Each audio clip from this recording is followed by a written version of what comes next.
What's going on, everybody? Welcome back to the channel. Hope all's good wherever you are.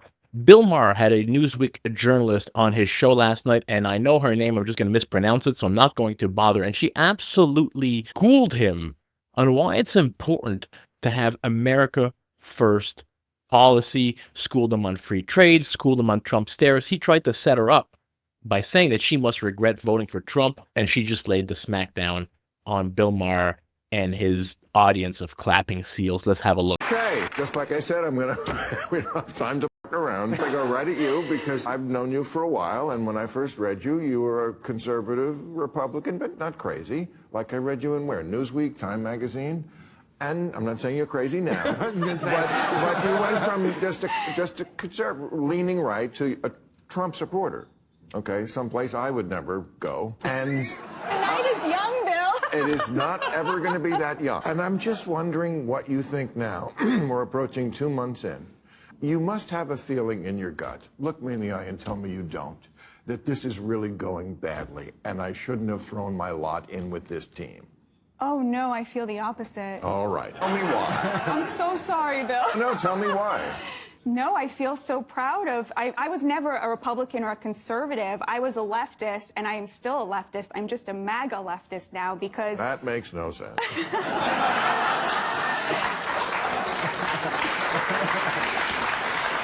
Well, would you like me to explain to you? Please do. Yes, please.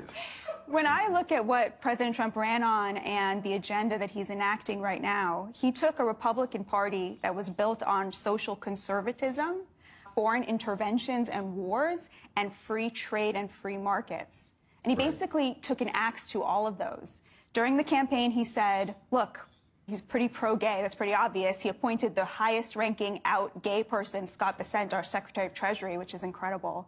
And he sidelined the pro-life wing of his party. He has changed the party, for sure. Okay, so he believes abortion should be legal for 12 weeks. But free trade, you mentioned. On foreign intervention, he's anti-war. He's trying to bring to an end to all of these wars, okay? By surrendering, but yes. Okay. I mean, way to end the war. Well, you know, he's on the other side of another party that is quite pro-war and wants going, right? But let me just get to the third point. And the third point is, and he's not free trade. He does not believe in free trade. He looked at our destroyed manufacturing base. He looked at the downwardly mobile working class. He looked at the fact that working class Americans can no longer afford the American dream. And he looked at why that was, which was there was a handshake agreement between both parties that we should somehow have free trade, which resulted in shipping 5 million good manufacturing jobs overseas to build up China and Mexico. And some came here. No, what they did was they brought in millions and millions of illegal migrants to compete with the jobs that remained here. And what Donald Trump said was, we have to stop selling out the working class. That agenda that he laid out, socially moderate, anti-war, and anti-free trade protectionist, that is a leftist Sam, I agenda. will bring you in, I swear to God. Guys, if you don't mind just smashing that thumbs up button for your boy, that really goes a long way into helping me out. Also, if this is not your first time here and you're not yet subscribed, hopefully this could be the video that I earn your subscription. Let's get back to Bill Maher. I want to answer the question about manufacturing in the 70s. Oh, I don't blame you. I'll go back to that, too. So the reason people want to go back to the 70s is in the 70s, the largest share of our GDP was in the middle class. And that was not separate from the fact that 25% of our economy was in manufacturing. Right, the largest share of our GDP. Was in the middle class, the biggest chunk. The middle class, people who were middle income. Most of what was produced came from the middle, and now it comes from what? The rich. Now, the top 20% controls over 50% of the GDP.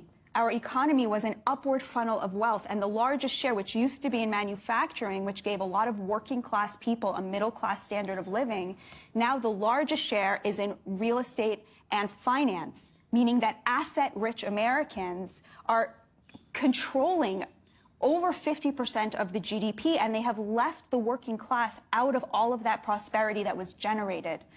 That manufacturing is still being done. It's just being done in other countries. It is still for wages we will not work for. That's exactly right.